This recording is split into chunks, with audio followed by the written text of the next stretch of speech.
Yo creo que como muchos que a lo mejor ya has entrevistado, muchos venimos de la parte de las minitecas. Yo vivía en Caricuao, nosotros éramos socios del Club Paracotos. Y en el Club Paracotos tocaba una miniteca que se llamaba ZC. Y hicimos cierto enlace con el dueño de la miniteca que casualmente vivía en Montalbán. Y realmente fue como mi encuentro con lo que era el sonido como tal y ver que realmente que existía algo que se llamaba rack, que existía un amplificador, que existía un bajo de 18 pulgadas y cosas así. Logramos, este amigo mío y yo, entrar allí, por lo menos en este caso de ZC con Pierre, que ahorita es uno de mis grandes amigos. Todo era muy handyman, o sea, ahí hacíamos los racks de los equipos, hacíamos las cajas. Obviamente con ZC fuimos evolucionando, aprendiendo. Yo estuve más o menos 3-4 años con ZC, ya un momento después, en 89, 90, por allí más o menos, ZC la venden. Claro, ya más o menos, ya yo tenía algunos contactos, yo hacía algunas fiesticas ya independientes por mi lado y todo el tema. Y un muchacho que había sido DJ de ZC, me lo conseguí por casualidad. Y me dice, mira, yo tengo un proyecto con un amigo que estamos haciendo una miniteca móvil de una discoteca que estaba en el Rosal que se llamaba Red Parro. Y entonces voy a la discoteca. Entonces ya ahí me encuentro con otro mundo, porque ahí sí era el sonido en vivo. Esto estoy hablando más o menos como en el 92. Y era una discoteca donde se presentaba música en vivo de lunes a sábado.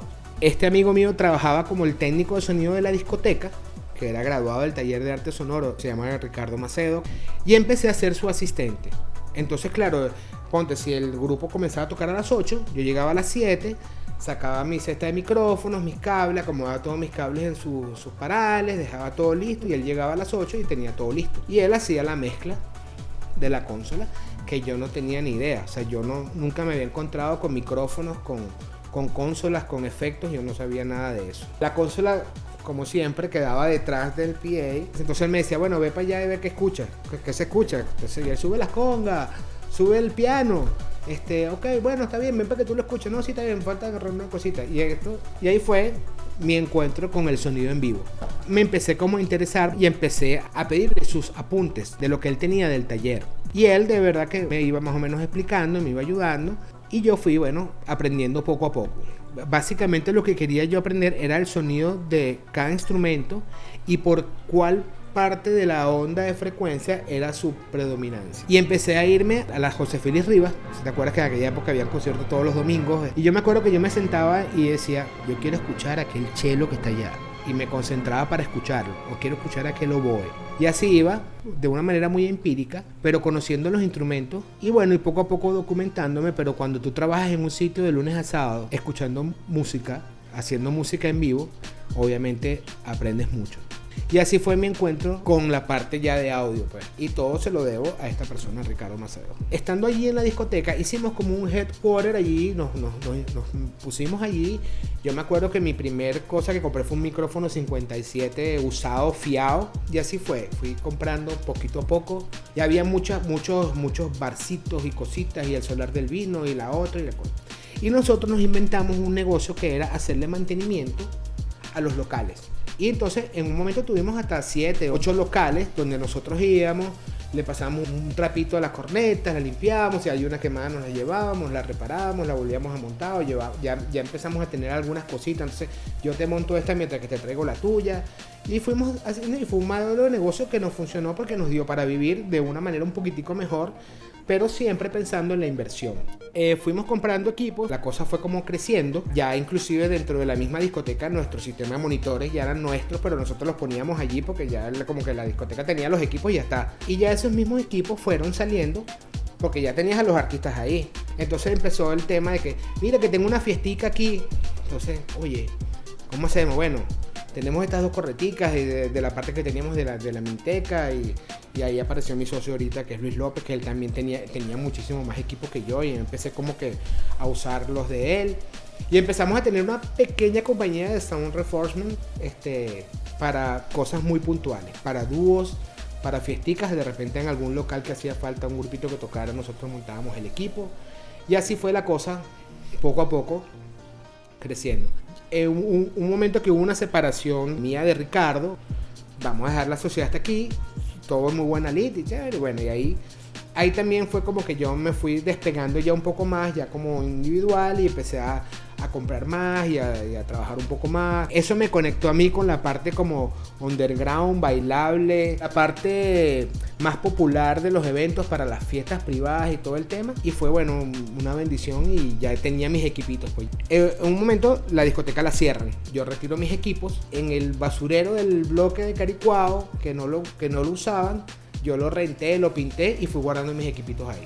En ese momento, un socio familiar de este amigo mío de esa discoteca tienen un hotel que se llama Shelter Suite, que queda frente al Sanville en la Avenida Libertador, y él se inventa hacer un festival de jazz. Estoy hablando 95 más o menos. Me acuerdo que eran los miércoles tocaba María Rivas, los jueves tocaba Luz Marina y el viernes tocaba Viela da Costa.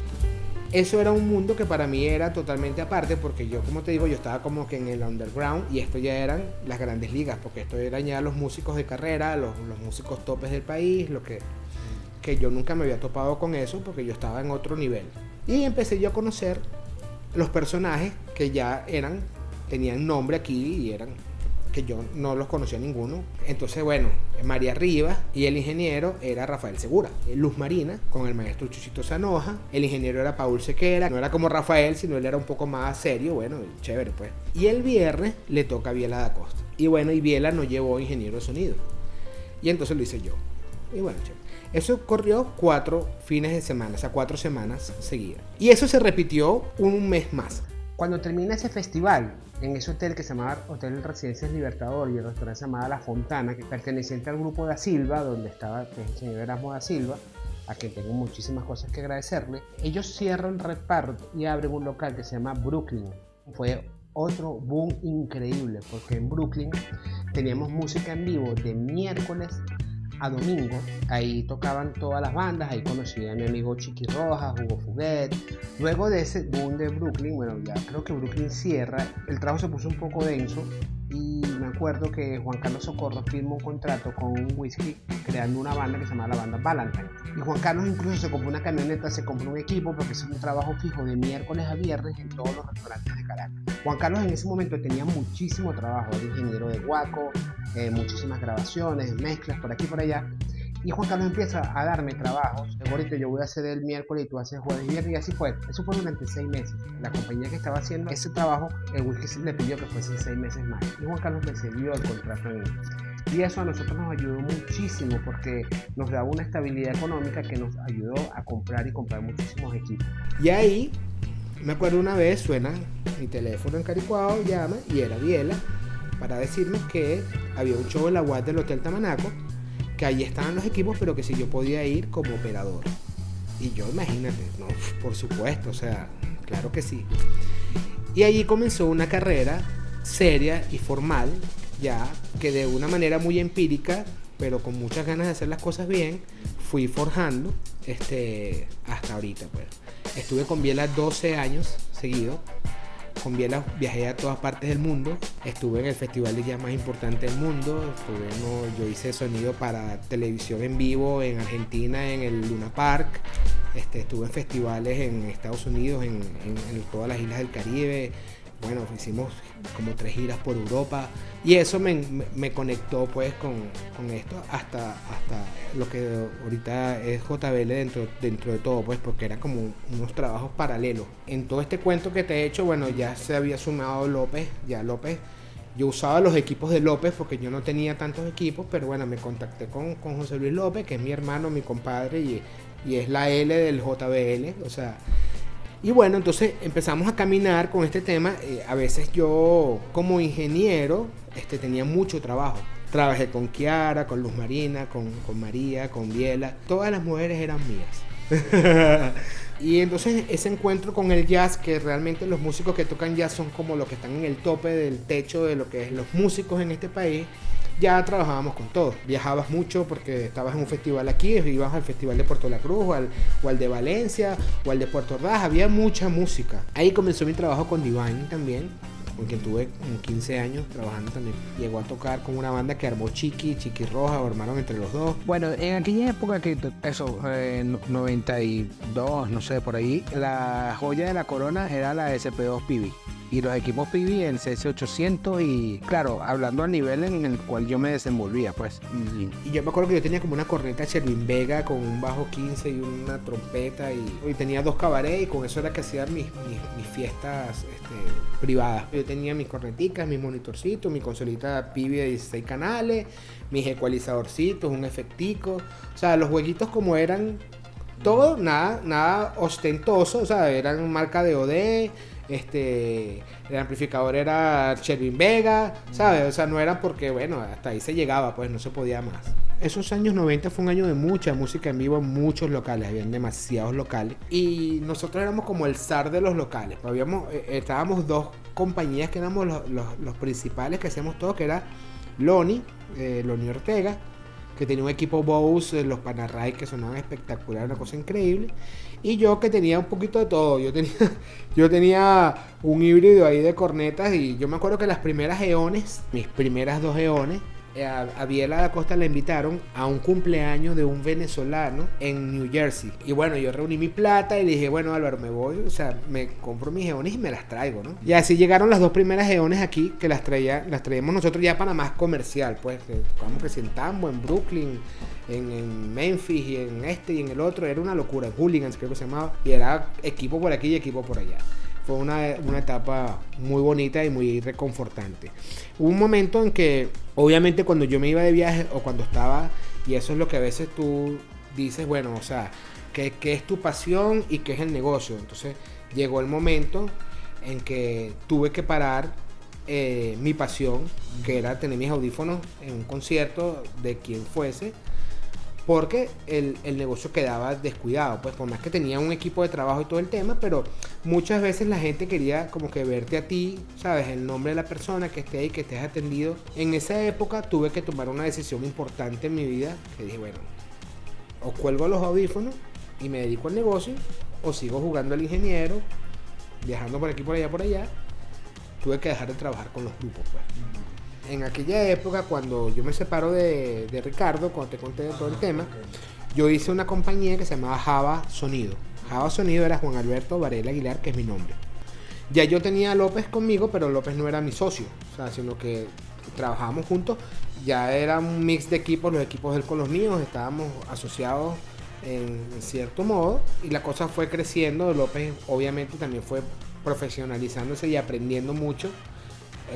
Hasta lo que es el López ahorita, que tuvo López hace los shows de cualquier artista sin ningún problema, al igual que nosotros. Y bueno, y Alfredito, que empezó a trabajar con nosotros cuando hubo como un cambio de gobierno. Esto fue ya más o menos como por el año 1999. Entonces entraron los temas que sí del CENIAT, ya había un tema de facturación, y ahí fue cuando decidimos, bueno, vamos a hacer algo, vamos a unir todos los equipos realmente y vamos a hacer una compañía que se va a llamar JBL, que es Juan Varela López. De ahí salió JBL Sound Production. Hicimos esta compañía en agosto del año 2000. Cuando arrancó JBL, Alfredo Pérez, que ya no estaba como en el nombre, pero nosotros le dimos participación en la empresa y es nuestro socio también. Alfredo también, de una manera muy empírica, minitequero, peronato también, fue aprendiendo, y ahorita Alfredo es uno de los grandes ingenieros aquí de calibración de equipos de cualquier compañía, y muy respetado y una persona muy perfeccionista, a la cual yo admiro y aprecio mucho de tenerlo a mi lado. Como te digo, esto siempre ha sido una cadena de seguir invirtiendo. Ya teníamos una consola de 32 canales, ya teníamos los compresores GDBX, ya estábamos haciendo cosas más importantes, hasta que compramos nuestro primer equipo Match, que era un equipo que traía la gente de Audio Concept. Era una corneta de 2 bajos 12 con una trompeta de 2 pulgadas en el medio. Nosotros teníamos sus bajos RCF, yo tenía un equipo RCF que le compré a Henry Hércules de Light Concert, que él tenía una miniteca también, que eran las RCF Event 3000, me acuerdo. Con las Event 3000 inauguramos el Sambil, hacíamos conciertos ya importantes. Bueno, después que le sacamos mucha punta de ese RCF, logramos poder hacer la inversión para el match. Compramos como 8 cornetas de esas. Después nosotros pasamos a comprar el M15T, que era un equipo Touring. ya para conciertos. Y con el Touring llegamos a tener 24 cajas con el sistema de array para colgar, con los motores y la cosa. Entonces tú veías eso colgado, wow, increíble. Todavía ese equipo está ahí impecable, todavía trabaja y funciona, gracias a Dios. Y bueno, y del Touring salió todo, pues del Touring salió todo lo demás. Consolas de 48 canales y los procesos y los efectos y los compresores y las gate y bueno, y las cosas que ahora todo está metido en una consola digital, pero bueno, la parte análoga era una parte muy divertida y apasionante. Tuve como base el que me respetaran probar el equipo, porque ¿qué pasa? Que los músicos llegan, dale, vamos, mira, ensaya ahí, ¿cómo que es el tema este? Y vamos a darle. Pero el tema de tú poder tener el equipo calibrado, como dicen ahora, que eran nosotros ecualizados, ¿sabes?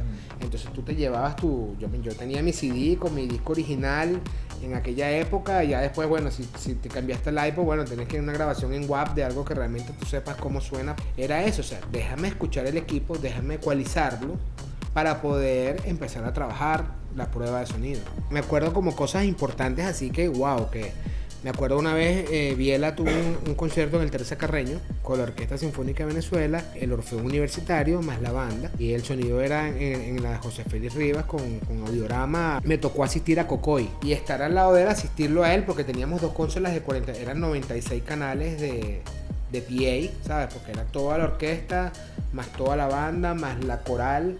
O sea, era un trabajo arduo, pues, o sea, creo que fue una de las cosas así que trabajar a su lado, ¿sabes? Porque ya era una persona con una rueda internacional más que comprobada y esas cosas son muy importantes. Tuve la oportunidad de estar con, bueno, uno de mis artistas preferidos en el mundo, que es Oscar de León, en el Festival de Viña del Mar. Ese es un sitio muy emblemático y saber que estás a nivel en toda Latinoamérica, que te están viendo y todo el tema. Llegué aquí, bueno, pues más feliz que nadie, pero cosas significativas esas, pues, o sea, llegar a Europa a esos festivales de jazz y toda la cosa, y entonces la gente te veía así como, ustedes son de Venezuela, pero de repente cuando veían la calidad de los músicos, ¿sabes? Entonces ya veías que el tipo se te acercaba, se tomaba la foto contigo. Esas cosas son muy gratificantes porque dice, bueno, uno está haciendo el trabajo bien. Mira, nosotros teníamos un analizador de espectro DoD, y ya tú sabes que cuando prendía rojo, bueno, bájale un poquito aquí el ecualizador, porque esa frecuencia, y es el mismo Smart, pero ya no con la mano, pues, pero el Smart piensa por ti, y eso tal vez le ha hecho mucho daño a mucha gente, ¿no? Si el aparato hace todo, ya tú no crees que nos hace falta escuchar, y resulta que siempre es importante tener la capacidad auditiva para poder desarrollar, que tú sepas que un equipo está sonando bien o no, ¿sabes? Y eso se obtiene escuchando música, escuchando buenos equipos. Yo creo que el que no escucha, tú puedes ser muy ingeniero, pero si no escuchas música en general, no progresas. A mí me pasaba en aquella época que era, y pasa todavía igual. Vas a probar sonido, entonces llegas con un disco MP3 con reggaetón. O sea, estás mal, ¿sabes? Ahorita aquí hay mucha gente que dice que es ingeniero de sonido y hay muchas carencias, lamentablemente. Y por eso que últimamente, y tú ves en estos últimos 15 años, los ingenieros siguen siendo los mismos. En cuanto a 2 o 3 nombres de gente que yo sé que se ha preparado, que ha estudiado y que se esfuerza realmente pero del resto, ese tema de que vamos a matar un tigre o no, o sea, la misma pasión que yo le pongo cuando hago una conferencia y tengo que manejar un micrófono, es lo mismo cuando me tocaba una orquesta sinfónica con una coral y una banda en vivo, y entonces no existen los tigres, ¿sabes? Entonces, lamentablemente, esto está lleno de mucha mediocridad ahorita. Y mucha gente que cree que se la sabe toda. Y el producto tú lo ves cuando escuchas lo que hacen. Porque tal vez no es nada más el hecho de que tal vez sepas manejar una consola digital y empiezas a usar un poco de cosas que no te hacen falta. Y siguen siendo los grandes, los mismos ingenieros grandes, que con su humildad y su conocimiento y su capacidad te siguen dando lecciones. Bueno, no inventes mucho, que las cosas siempre hay que hacerlas bien, pero el librito ya está hecho, no le metas más porque al final te vas a terminar metiendo en un problema que no vas a poder resolver. Manejar una banda, sea cual sea la banda, tienes que tener criterio. No todas las bandas, no todos los bombos suenan igual, ¿sabes? No todas las cajas suenan igual, no todos los bajos suenan igual. Entonces, dependiendo de los estilos de música, tienes que saber. La única manera que lo aprendan es escuchando música. Si no escuchan, no puedes hacer que la gente escuche las cosas bien. Esto hay que hacerlo con pasión, Hay que prepararse para hacerlo y cada vez tratar de ser mejor. No un tema de competir, no es un tema de que yo soy el que más sé que todos los demás, no. Yo creo que el ingeniero de sonido es el que dirige la orquesta. O sea, tú tocarás muy bien la batería, tú tocas la percusión, pero yo toco todos los instrumentos. Que los artistas respeten eso. Cuando la persona está manejando eso es un criterio al cual tú le estás pagando porque tú confías en el criterio de esa persona. Y eso es algo que tienen que valorar. Yo siempre le decía a mis muchachos, y bueno, López siempre ha sido una persona muy servicial, y yo le decía, nosotros somos los mesoneros de los músicos. A nosotros tenemos que atenderlos, tenemos que hacer lo que se sientan bien, tenemos que respetarlos, tenemos que cuidar sus cosas, ¿sabes? Y era una cosa que yo le iba inculcando a todas las personas que trabajaban conmigo.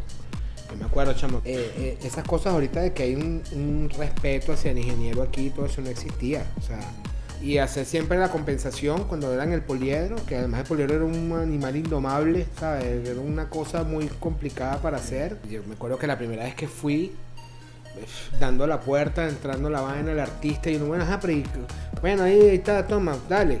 Pero ¿qué le voy a dar? ¿Dónde está? Entonces el bombo estaba en el canal 8, el hi-hat en el canal 5, los carajos tramaban la vaina, dale pues. Y yo, pero ya va, pero eso no es así, pana.